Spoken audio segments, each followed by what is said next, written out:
Pilgrimmed is a game that gives the player a lot of freedom when it comes to how they want to play it, especially in combat.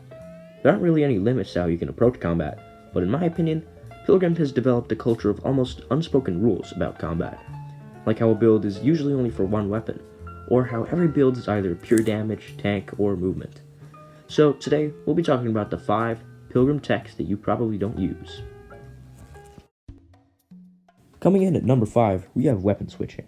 Most Pilgrim builds are made for one weapon and one weapon only, and there's nothing really wrong with that, but I think that a lot of players are ignoring the potential of a build with more than one weapon.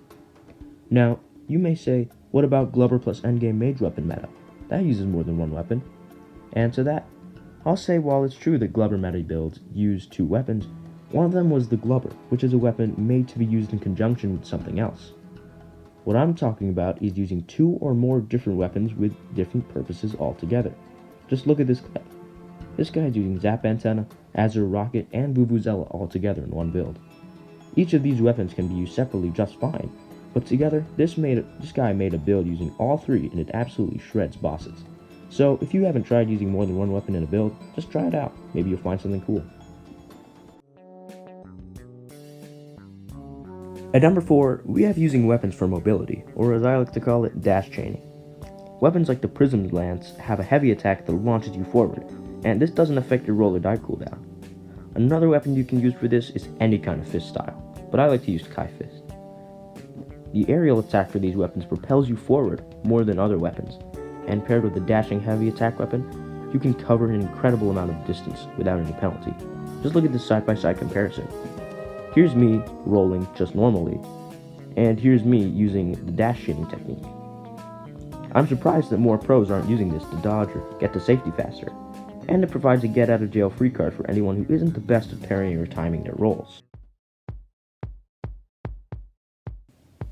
At number 3, we have using multiple arrow types at the time.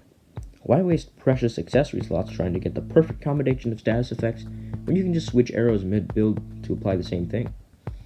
This goes for gun builds too. Instead of focusing on pure damage accessories, using different bullet accessories may just prove to be a play when using something like a corroded scalpel build on a weapon like the dual Boskas, or anything that really fires rapidly.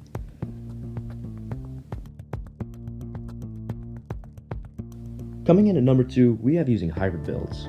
Too many endgame builds I've seen, except for you Post, you've been a good little pilgrimer this year, are pure damage glass cannon builds or pure tank builds.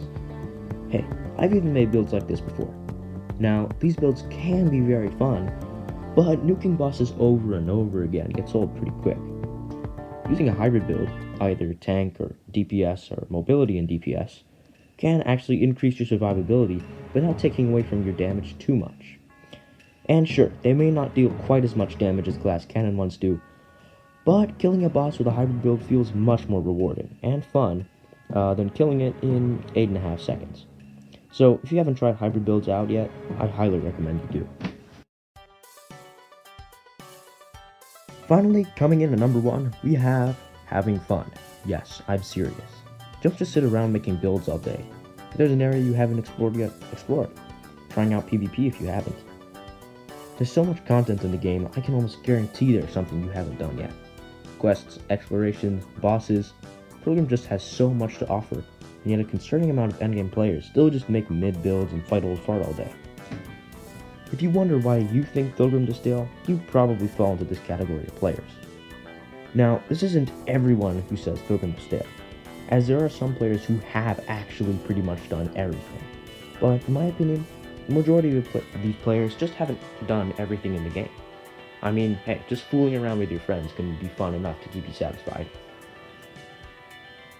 Anyway, thanks for watching, everyone. I know it's been a while since last consistently posted, and this is pretty much my last good video idea for a while, so don't expect a new video anytime soon. Anyway, remember to like, subscribe, and see you later.